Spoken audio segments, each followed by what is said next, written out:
High,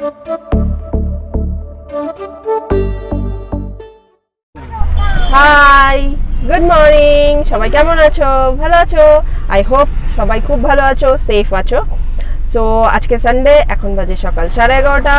তো ভাবলাম কি সানডে এমনিতে তো এখন কোথাও বেরোনো হয় না, এই প্যান্ডামিক অ্যান্ড অল, সো খুব বোর লাগে। বাট মাঝে মধ্যে সানডেতে একটু লোকালি বেরিয়ে পড়ি, এদিকে ওদিকে। যাই হোক, খুব সুন্দর সুন্দর জায়গা আছে কিছু কিছু, তো ওখানে একটু মাঝে মধ্যে ঘুরে আসি। তো আজকেও সেম সানডে, তো ভাবলাম কি বাড়ির টুকটাক কাজ হয়ে গেছে, তো ভাবলাম যে এখন তো লাঞ্চে দেরি আছে, তো একটু কোথাও ঘুরে আসা যাক। তো ভাবছিলাম কোথায় যাওয়া যায়। সো আলটিমেটলি একটা জায়গা ঠিক করেছি, সেটা এখন বলবো না, সেখানে চলো আমাদের সাথে, তারপর দেখাবো। আর তার আগে একটাই কথা বলবো, থ্যাংক ইউ সো মাচ আমার আগের ব্লগে আমাকে এত সাপোর্ট করার জন্য, আমাকে সাবস্ক্রাইব করার জন্য। তো সেম আজকে কিন্তু আমি কোনো ফুড বা রেসিপি নিয়ে আসিনি, আজকে একটু বুঝতেই পারছো একটু ঘুরু করতে বেরিয়েছি, তো সেটাই তোমাদের সাথে শেয়ার করবো। আর অবভিয়াসলি ভালো লাগলে subscribe, comment, share, like and bell আইকনে ক্লিক করতে একদম ভুলবেন না ফর ফার্দার নোটিফিকেশন। অ্যান্ড আর কথা না বাড়িয়ে যাওয়া যাক, টাটা।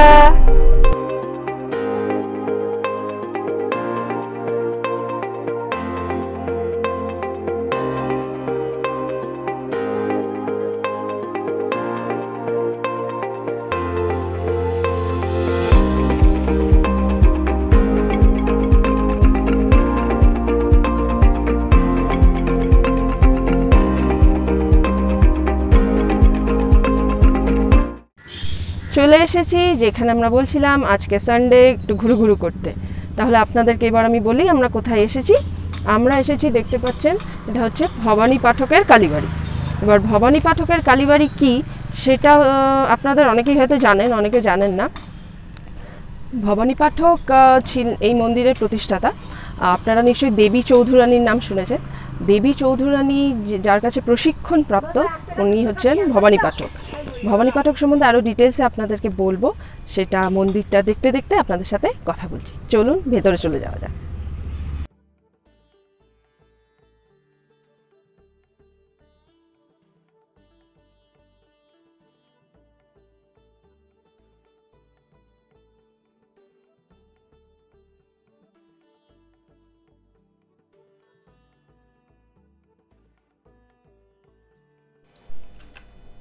তাহলে চলে এলাম মন্দির প্রাঙ্গণে, দেখতে বুঝতেই পারছেন বহু পুরনো এই মন্দির। শুনেছি ভবানী পাঠক যখন এই মন্দিরে উনি প্রতিষ্ঠাতা, এবং এই মন্দিরটি যখন ওনার সময়, তখন কিন্তু এত বড় এত সুন্দর মন্দির ছিল না, কিন্তু এখানে প্রচুর বহু পুরনো গাছ আছে। এবং এই মন্দিরের পেছনে আপনাদেরকে পরবর্তীকালে আমি দেখাবো, একটি পুরনো বটগাছ আছে। সেই বটগাছের নিচেই নাকি তিনি মায়ের পুজো করতেন।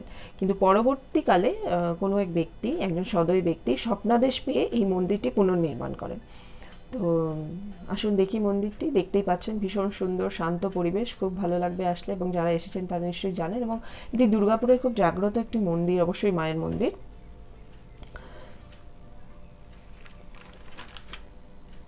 কত পুরনো গাছ, প্রচুর, দেখুন। এবার একটু বলি দেবী চৌধুরানী এবং ভবানী পাঠক সম্বন্ধে মন্দিরে ঢুকতে। দেবী চৌধুরানী সম্পর্কে যেটা আমি শুনেছি সেটা হচ্ছে উনি একটি খুবই গরিব ব্রাহ্মণ ফ্যামিলি থেকে বিলং করতেন। She was from a very poor ব্রাহ্মণ ফ্যামিলি। তো খুব ছোট বয়সে ওনাকে বিবাহ সূত্রে, তখনকার দিনে আমরা সবাই জানি যে খুব অল্প বয়সে উনি বিবাহ সূত্রে আবদ্ধ হন। তো ওনার বাবা, প্রফুল্লার বাবা, হরবল্লভের জমিদার ব্রজবাবুর সাথে ওনার বিবাহ দেন। তো সেই সময় শুনেছি ব্রজবাবু প্রচণ্ড লোভী টাইপের জমিদার ছিলেন। হি ওয়াজ আ ভেরি গ্রিডি পারসন। তো যে সময় ওনার বিয়ে হয়, প্রফুল্লার বিয়ের দিনই প্রফুল্লার বাবার সঙ্গে প্রফুল্লার শ্বশুরমশাইয়ের কোনো কারণে দ্বিমত হয়, এবং সেই নিয়ে ঝামেলা হওয়ায় ওনাকে কিন্তু শ্বশুরবাড়িতে ওনার স্থান হয়নি, এবং সেই দুঃখে প্রফুল্লার বাবা দেহত্যাগ করেন। প্রফুল্লার বাবা মারা যাওয়ার পর কিন্তু প্রফুল্লা সম্পূর্ণ নিরাশ্রয় হয়ে পড়েন। উনি একটি আশ্রয়ের খোঁজে তখন ছিলেন, এবং সেই সময় ভবানী পাঠক ওনাকে আশ্রয় দেয়। এবং ভবানী পাঠক যিনি মন্দিরের প্রতিষ্ঠাতা, উনি কিন্তু মায়ের পূজারী ছিলেন, এবং সেই সময় ভবানী পাঠকের কাছে দেবী চৌধুরানী সমস্ত ধরনের অস্ত্রবিদ্যা প্রশিক্ষণ পান। অস্ত্রবিদ্যা শিক্ষার পরে সমস্ত প্রশিক্ষণ ওনার যখন সম্পূর্ণ কমপ্লিট হয় তারপরে কিন্তু উনি এবং দেবী চৌধুরানী এবং ভবানী পাঠক একটি ডাকাতের দল তৈরি করেন এবং সেই ডাকাতের দলের আচ্ছা এই যে দেখুন একটু বলে নিই, এই আমার মেয়ে প্রচণ্ড জেদ করছে ঘন্টা বাজাবে, তো ঘন্টা বাজাচ্ছে। তো যাই হোক, এবার আবার সেই কথাতেই ফিরে যায়। সেই যে ডাকাতের দল বললাম, সেই ডাকাতের দলের কিন্তু প্রধান কাজ ছিল British east India company officials এবং ওখানকার যারা জমিদার ছিলেন, লোকাল জমিদার, বিশেষ করে বলতে পারেন নিষ্ঠুর জমিদার। আচ্ছা, তার আগে একটু বলি, এই সেই গাছ, যে গাছের কথা আপনাদেরকে বলছিলাম, বট গাছ, এর নিচেই কিন্তু ভবানী পাঠক তার মায়ের পুজো করতেন এবং এইটি হচ্ছে সবচেয়ে পুরনো গাছ। এরপরে যেটা আপনাকে বললাম যে স্বপ্নদর্শন পেয়ে একজন সেই মন্দিরটি তৈরি করেছিলেন। তো দেখুন, ভীষণ রোমাঞ্চকর জায়গা, খুব ভালো, সুন্দর এবং ভালো লাগার মতো জায়গা। তো যাই হোক, আবার পুরোনো কথায় ফিরে যাই। তো সেই ডাকাতের দল কিন্তু এই জমিদার এবং এই ইস্ট ইন্ডিয়া কোম্পানির কাছ থেকে, বিশেষ করে নিষ্ঠুর জমিদার যারা গরিবদের উপর বিভিন্নভাবে অত্যাচার চালাতেন, তাদেরকে খাজনার দায়ে অত্যাচারিত হতো গরিবদেরকে, যে সমস্ত জমিদারের কাছে, তাদের কাছ থেকে কিন্তু সম্পত্তি লুট করে সেই লুটের সম্পত্তি কিন্তু গরিবদের মধ্যেই বিলিয়ে দিতেন এই ডাকাতের দল। তো বলাই ভালো, সেই সূত্রে জমিদার এবং ইংরেজদের কাছে ইংরেজের চক্ষুশূল ছিল এই ডাকাত, মানে দেবী চৌধুরানীর দল। কিন্তু ঠিক উল্টো দিকে কিন্তু গরিবরা তাদেরকে প্রচণ্ড সম্মান করতেন এবং ভালোবাসতেন। তো এই হলো সেই জায়গা। এবং এই যে পুকুরটা দেখছেন, এখান দিয়ে কিন্তু এই সুড়ঙ্গ, দেবী চৌধুরানীদের যে পালানোর যে সুড়ঙ্গ পথ, তার একটা রাস্তা এখান দিয়ে কিন্তু গেছে। যদিও এখানে এত জল জঙ্গল হয়ে গেছে যে আমার পক্ষে দেখানো সম্ভব হচ্ছে না, হলে নিশ্চয়ই আপনাকে দেখাতাম। তবুও দেখুন, দেখে বুঝতে পারবেন ভীষণ একটা রোমাঞ্চ জাগানোর মতো জায়গা। তো আমি সেই সুড়ঙ্গ পথের একটা পথ আপনাদেরকে, মানে আমরা যেটা দেখতে যাবো এরপরে, সেটা নিশ্চয়ই আপনাদের সাথে শেয়ার করবো। তো দেখুন, জায়গাটা ভীষণ ভালো লাগবে, আসবেন নিশ্চয়ই, আবারও বলবো। আর আরেকটা কথা, দেবী চৌধুরানী কিন্তু আরও একটি বন দুর্গা টেম্পল নামে, যেটি কিন্তু বৈকুণ্ঠপুর জঙ্গলে রয়েছে, সেখানে কিন্তু মাঝে মধ্যেই যেতেন। সেই বৈকুণ্ঠপুরে যে বন দুর্গার মন্দির রয়েছে, সেখানেও কিন্তু মাঝে মধ্যেই তিনি যেতেন, পুজো দিতেন। এবং এছাড়াও তিনি নিজে জলপাইগুড়ির কাছে গোশালা মার বলে একটি জায়গা আছে, যেখানে একটি কালী মন্দির প্রতিষ্ঠা করেন। আর আরেকটি কথা আপনাদেরকে জানিয়ে রাখি, সেটা হচ্ছে দেবী চৌধুরানী কিন্তু সেই 19th সেঞ্চুরিতে সন্ন্যাসী মুভমেন্টের সঙ্গেও যুক্ত ছিলেন। তাহলে এবার দেবী চৌধুরানীর যে সুড়ঙ্গ পথ আপনাদেরকে বলছিলাম, আমরা সেখানেই চলে যাব। সেখানে আপনাদেরকে দেখাবো যে সেই সুড়ঙ্গ পথের একটা অংশ, একটা পথ যেটাকে খুব সুন্দর করে সরকার থেকে বাঁধিয়ে রাখা হয়েছে, সেটা আপনাদের সাথে শেয়ার করব। দেবী চৌধুরানীর এখানে আমরা ভবানী পাঠকের কালীবাড়ি থেকে এবার চলে এসেছি। এটা একটা ছোট্ট পার্ক মতো আপনারা দেখতে পাচ্ছেন। এটা অ্যাকচুয়ালি যিনি দেবী চৌধুরানী ছিলেন, ওনার যে গুহা, তার সুড়ঙ্গ পথ, যে তার একটা অংশ এখানে খুঁজে পাওয়া গেছে। তো সেটাকেই সরকার থেকে বাঁধিয়ে একটা ছোট্ট পার্ক মতো করে দেওয়া হয়েছে। তো চলুন এসে আমরা ভেতরে গিয়ে দেখি যে কেমন করে এটা মানে তৈরি হয়েছিল বা কেমন দেখতে, আপনাদের সঙ্গে সেটা শেয়ার করি। চলুন ভেতরে যাওয়া যাক।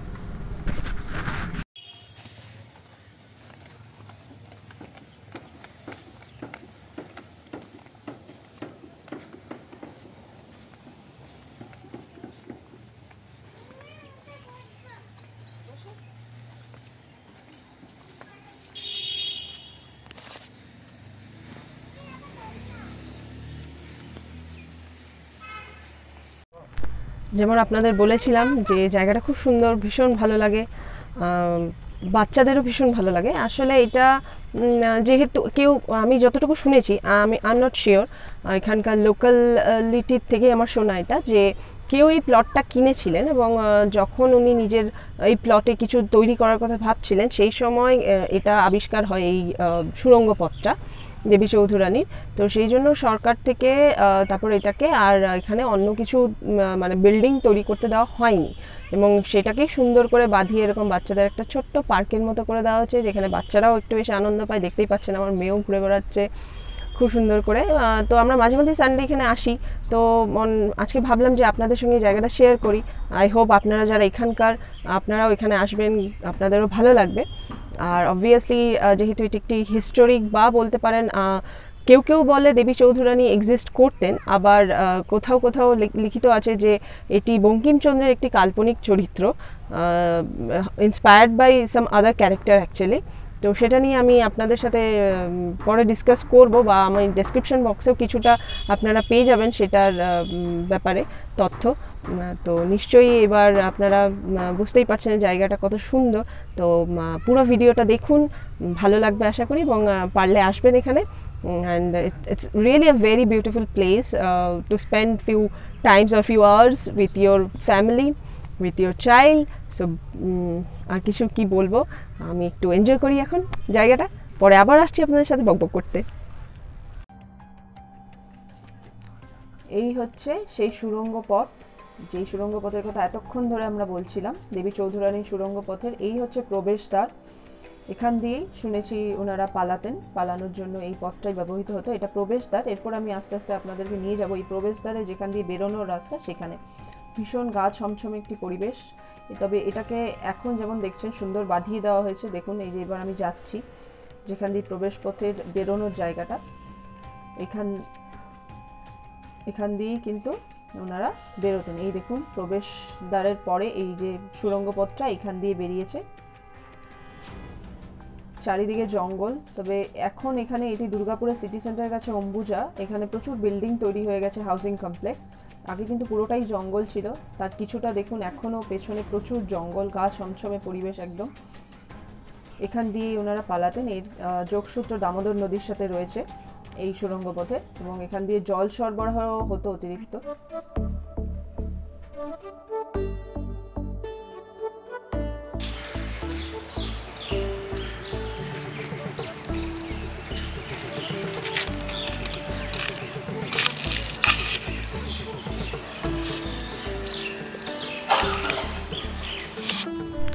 তাহলে অনেকক্ষণ এখানে আমরা বেশ আনন্দ করে কাটালাম। আজকে সানডেটা ভীষণ ভীষণ সুন্দর করে কাটিয়েছি, এবং আপনাদের সাথে যেহেতু এটা শেয়ার করেছি আজকের দিনটা, তো খুব ভালো লাগছে।